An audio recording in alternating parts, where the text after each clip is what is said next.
अस्सलाम वालेकुम व्यूअर्स। आज के प्रोग्राम का आगाज़ अगर इस शेर से करें तो कुछ गलत नहीं होगा। उम्मीदें तोड़ कर कितना सुकून मिलता है, उम्मीदें तोड़ कर कितना सुकून मिलता है, तवक्कुआत के गम में अज़ाब कितने थे। इस शेर के अंदर आज के टॉपिक का बहुत ज़्यादा बयान है।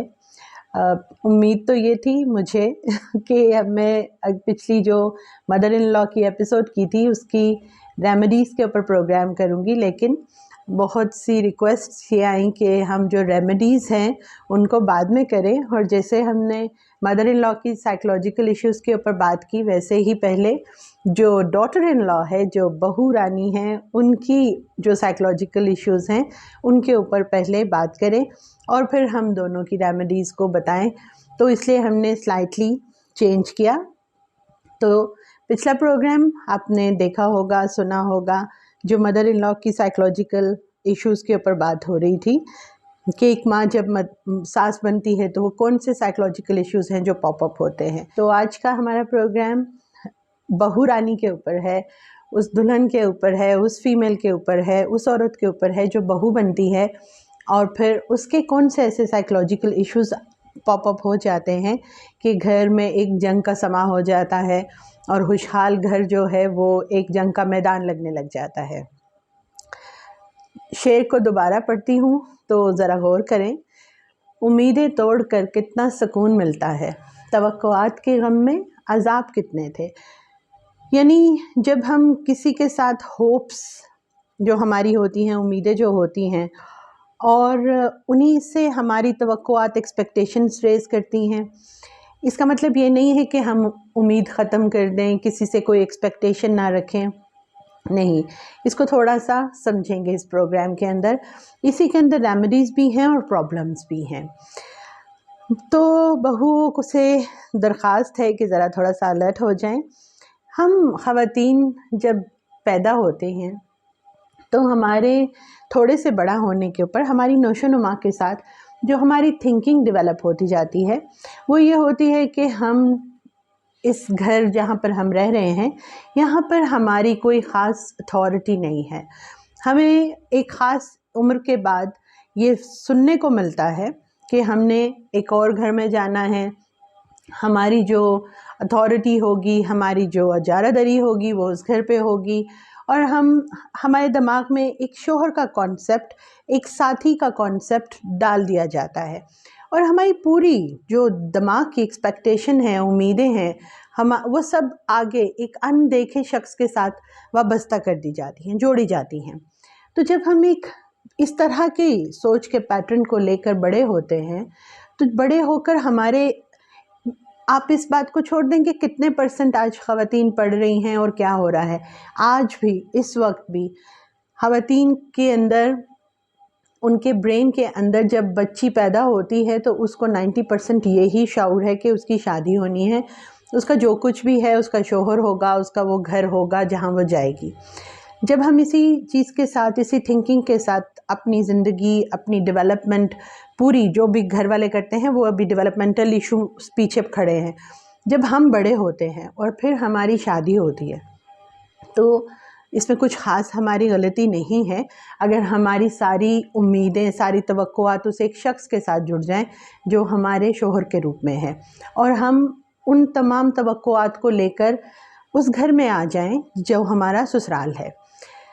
होता क्या है, इस कॉन्सेप्ट के साथ हम थोड़ा सा जो मिसिंग करते हैं वो ये मिसिंग करते हैं कि उस घर के अंदर सिर्फ एक शोहर नहीं होगा, उसमें हमारे और भी वही रिश्ते होंगे जो हमारे अपने घर में मौजूद होते हैं। लेकिन जब हम शादी के बाद हमें फ़ौरन उस एक शख्स से, जो हमारा शोहर है, उसके साथ हमारी जो एक्सपेक्टेशंस, जो हमारी तवक्कुआत होती हैं वो ये राइज़ अप, ऊंचा, उनका जो पूरा स्केल है ना वो ऊपर जाता है। हम उसके साथ अपना, ये गलत बात नहीं है, उसके साथ ही हमने अपनी सारी एक्सपेक्टेशन लगानी है, लेकिन वो एक्सपेक्टेशंस जो हमारी बहुत स्क्रीन से बाहर जाने वाली एक्सपेक्टेशंस है ना वो भी उसके साथ जुड़ जाती हैं, और हम होली सोली उसको अपनी ही पूरी की पूरी प्रॉपर्टी समझना शुरू कर देते हैं। समझना भी चाहिए, लेकिन वो सिर्फ शोहर के रूप में समझना चाहिए। एक पूरे मर्द के ऊपर इजारादारी मेरा और आपका काम बहैसियत बीवी नहीं है। जब हम उसको अपनी पूरी प्रॉपर्टी कंसिडर कर लेते हैं और उसके जो इर्द गिर्द के बाकी उसके रिश्ते हैं वहाँ से हम उसे माइनस करने लग जाते हैं, यहाँ से वो प्रॉब्लम पैदा होना शुरू हो जाती है। जैसे सास बहू के लिए सास बन जाती है, माँ नहीं बनती, वैसे ही बहू भी सास के लिए बेटी नहीं बनती, सास के लिए वो बहू ही बनती है। और ये दो ऐसे रिश्ते, औरत के ऐसे रूप कि यहाँ पर एक दूसरे के साथ किसी भी तरह का पैदा नहीं होना चाहिए, कोई तज़ाद क्रिएट नहीं होना चाहिए था, लेकिन हुआ तो क्यों हुआ, कैसे हुआ? क्योंकि ये जो दो औरतें हैं, जो बहू है और जो सास है, ये दोनों औरतें, यानी कि दोनों, देखिए दोनों फीमेल है ना, मगर इनके अंदर वो जो औरत है ना वो एक ही है। वही औरत सास में जब पॉपअप होती है तो प्रॉब्लम होता है, वही औरत बहू में जब पॉपअप होती है तो प्रॉब्लम होता है। इसका मतलब कि हमारे अंदर जो एक औरत की कैटेगरी है, जो एक औरत का बिहेवियर है एक ख़ास किस्म का, जिसमें उसकी पोजेसिवनेस शामिल है। ऐसा बिल्कुल नहीं है कि मर्दों में पोजेसिवनेस नहीं होती, मर्दों के अंदर जेलसी नहीं होती, मर्दों में भी होती है, मगर औरत के अंदर ये चीज़ थोड़ी ज़्यादा होती है और थोड़ी ज़्यादा बाहर आ जाती है। और इन दो सीट्स के अंदर ये बहुत ज़्यादा होती है। ये क्यों होती है? हमारी सबसे पहले अपने घर के अंदर देखें, बेटियों की बहुत ज़्यादा अटैचमेंट अपने बाप के साथ होती है।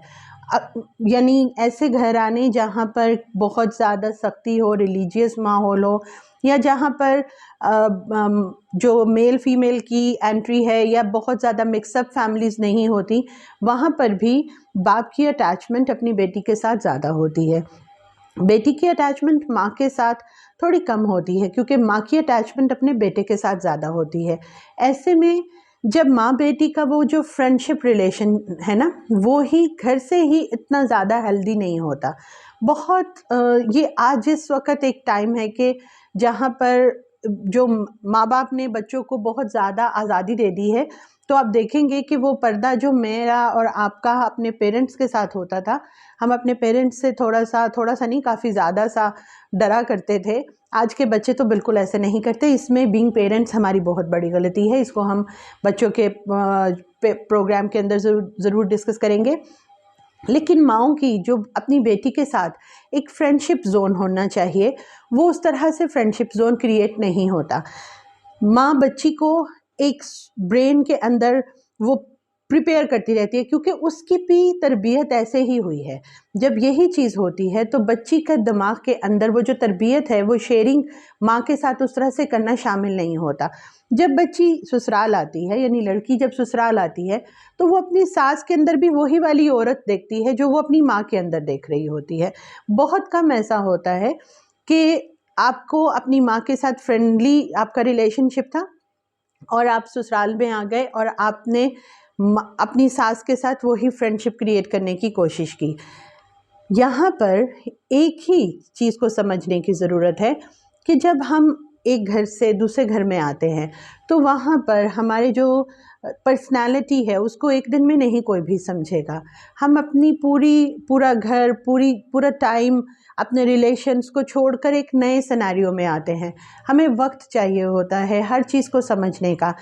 जिसके साथ आपकी शादी हुई है, अगर आप उसको पहले से जानते हैं तो तब भी यकीन मानिए कि शादी के बाद का जो रिलेशन है, जो हस्बैंड एंड वाइफ एक कंपेनियन के अंदर जाकर शुरू करते हैं, वो बहुत डिफरेंट होता है। उसमें आपकी थिंकिंग, आपकी एक दूसरे को सपोर्ट करना, ये वक्त के साथ पैदा होता है। और अंडरस्टैंडिंग तो एक बहुत बड़ा प्लेटफॉर्म है। अंडरस्टैंडिंग एक दिन में क्रिएट नहीं हो जाती। ये जो हम बहुत जल्दी का रिलेशन चाहते हैं कि हम कोई भी हमारी बात फ़ौरन मान जाए, हम उसके लिए बहुत ज़्यादा इम्पोर्टेंट हो जाए, इसकी टाइम टेकिंग प्रोसेस है। और उसके लिए आपको गिव एंड टेक के रूल पर चलना पड़ेगा। आपको कुछ देना पड़ेगा, फिर आपको कुछ मिलता है। ऐसा नहीं होता कि आप कुछ भी ना करें और आपको सिर्फ रिसीविंग होती जाए, आप टेकिंग करते जाएं। हमारी बीइंग डॉटर इन लॉ, एक बहू होने की हैसियत से जो हमारी जिम्मेदारी बनती है, वो ये बनती है कि जब हम शादी के बाद एक नए माहौल में जाएं तो सबसे पहले उस माहौल को समझने की कोशिश करें। जब आपने माँ बनना है तो यकीनन आप भी अपने बच्चे को इस तरह से डेवलप नहीं करेंगी कि आप उसको परिंदों की तरह बच्चा पैदा करके उसको आज़ाद छोड़ देंगी। आप उसकी तरबियत करेंगी, उसको अपने साथ रखेंगी। तो जब आपकी शादी होकर आती है तो आप ये सोचें कि आपका शौहर आपके आने से पहले इन रिश्तों के अंदर रह रहा था जैसे आप अपने रिश्तों में रह रही थी। एकदम से कोई भी चीज़ अलग नहीं होती और अलग करने की ज़रूरत ही नहीं है। जब हम उन सब रिश्तों को अपनाते हैं तो आपका अपने शौहर के साथ जो रिश्ता है, आप अपने शौहर की बीवी हैं, माँ नहीं हैं। बहुत सी औरतें शौहरों की माँ बनने की कोशिश करती हैं तो नुकसान क्या होता है कि फिर वो बीवी नहीं रहती हैं।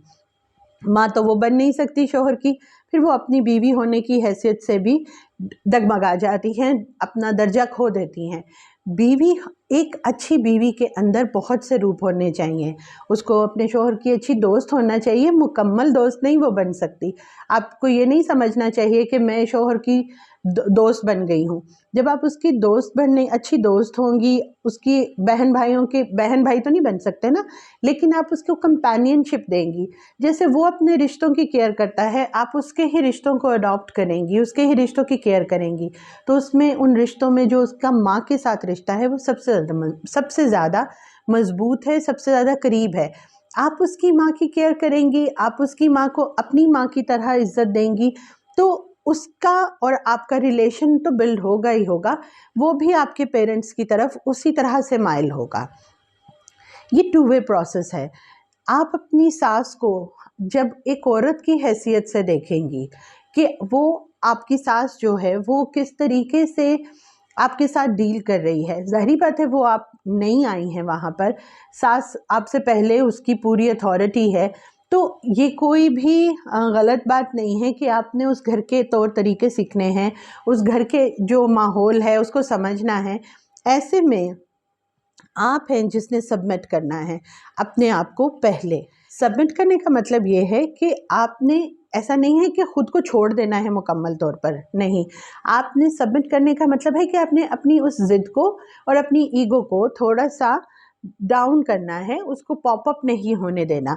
अगर आपको आपकी मदर इन लॉ किसी बात से रोकती है, कोई बात समझाती है, तो आपने उस चीज़ को इस तरह से समझना है कि ये आपकी गलती नहीं है, बल्कि ये इस माहौल के हवाले से आपको सीख दी जा रही है। अपने माहौल को आपने, जो आपके घर का माहौल है उसको आपने अपने ससुराल के अंदर पुट इन नहीं करना है। आपने पहले देखना है, सीखना है, समझना है। ऐसे में सबसे बड़ा सोर्स जो आपको सीखने के लिए मिलता है वो आपकी मदर इन लॉ होती है। आप अपनी मदर इन लॉ के साथ, जब एक बहू, एक बेटी, देखें बहू का रिश्ता, बहू का जो स्टेटस है घर में वो बहुत बड़ा होता है। उस स्टेटस के ऊपर रहें, अपने स्टेटस को औरत के रूप में जाकर डाउन मत करें। जब आप औरत के रूप में जाकर, जो बेटा अपनी माँ के लिए चीज़ कर रहा है, वो जो आपके लिए कर रहा है वो माँ के लिए तो नहीं कर सकता ना। तो आप अपने अपने कैडर को पहचानें, अपने स्टेज को पहचानें। और जो माँ है, जो मदर इन लॉ है, आप इस बात को आपने अंडरस्टैंड करना है कि मदर इन लॉ की पूरी सल्तनत में आप नया सिपाही एंटर हुई हैं। आपने उसके साथ फ्रेंडशिप करनी है, आपने उसके साथ मिलना है, आपने उसके साथ अंडरस्टैंडिंग डेवलप करनी है। तब आप उस घर के माहौल को समझकर अच्छी तरह से वो रंग दे सकेंगी जो आप देना चाहती हैं। हमेशा लड़कियों को ऐसा लगता है कि वो आज उनकी शादी हुई है और कल उनकी मर्ज़ी के मुताबिक सब कुछ होना शुरू हो जाए। वक्त लगता है, फिर सब कुछ आपकी मर्ज़ी के मुताबिक होता है। उस वक्त ये बहुत ज़्यादा आप ऑब्ज़र्व करके देख लें। अगर ऑब्ज़र्व नहीं तो बैठकर थोड़ा सा सोच कर देख लें, आपको पता चलेगा कि तकरीबन 7-8 साल के बाद हर औरत वही कर रही होती है जो उसकी सास कर रही होती है। सिर्फ वो जो शुरू का टाइम पीरियड होता है उस वक्त ऐसे लगता है कि पता नहीं हम तो कौन से वबाल में फंस गए हैं। तो आपने करना वही है, क्योंकि आपने अपना घर उठाकर नहीं चेंज करना, आपने वो माहौल, वो एनवायरनमेंट को समझना है। और फिर एक वक्त आता है कि आपके इर्द गिर्द के सब लोग आपको भी सब इम्पोर्टेंस देते हैं, आपको भी समझते हैं, और आप अपनी मर्ज़ी के मुताबिक भी सब कुछ कर सकती हैं। मगर इसके अंदर मौलाना हाली का शेर था, शेर था नहीं, शेर है, सॉरी। फरिश्ते से बेहतर है इंसान बनना, मगर इसमें पड़ती है मेहनत से ज़्यादा। थोड़ी सी मेहनत अपने ऊपर कर लें तो हम बहुत अच्छे इंसान बन सकते हैं। हमने फरिश्ता नहीं बनना, हमने अच्छे इंसान बनना है। और एक बहू और एक सास दोनों मिलकर अगर अच्छे इंसानियत के ऊपर, ह्यूमैनिटेरियन ग्राउंड्स के ऊपर प्ले करें तो आप यकीन करें कि उस घर से ज़्यादा खूबसूरत घर कोई नहीं होता, जहाँ पर ये दो पिलर बहुत मजबूत होते हैं। क्योंकि ये दोनों पॉजिटिव हों तो घर का माहौल पॉजिटिव होता है, ये दोनों पॉजिटिव हों, लविंग हों तो घर के अंदर बरकत तो होती ही होती है। घर में जो बच्चे होते हैं, जो मेल होते हैं, वो बहुत पॉजिटिव और डेवलप्ड रहते हैं। अपने साथ, अपने अंदर की औरत की नेगेटिविटी को माइनस करें। आज के प्रोग्राम की जो सीख आपके लिए बहैसियत बहू है, वो वही है जो आपकी सास के लिए थी। औरत की जो नेगेटिविटी है, औरत की जो पोजेसिवनेस है, औरत की जो जेलसी है, उसको माइनस कीजिए। आप यकीन करें आपकी ज़िंदगी बहुत अच्छी हो जाएगी। आप बहुत पॉजिटिव थिंकिंग करने लग जाएंगे। सिर्फ अपने अंदर की पोजेसिवनेस को डाउन करें और अपनी मदर इन लॉ को आज से अपनी एनिमी नहीं, अपने जैसी एक औरत जो कि इस घर में बहू बनकर आई थी कभी, वो समझकर उसके साथ बैठे, उसके साथ बात करें, उसकी सीख को समझने की कोशिश करें।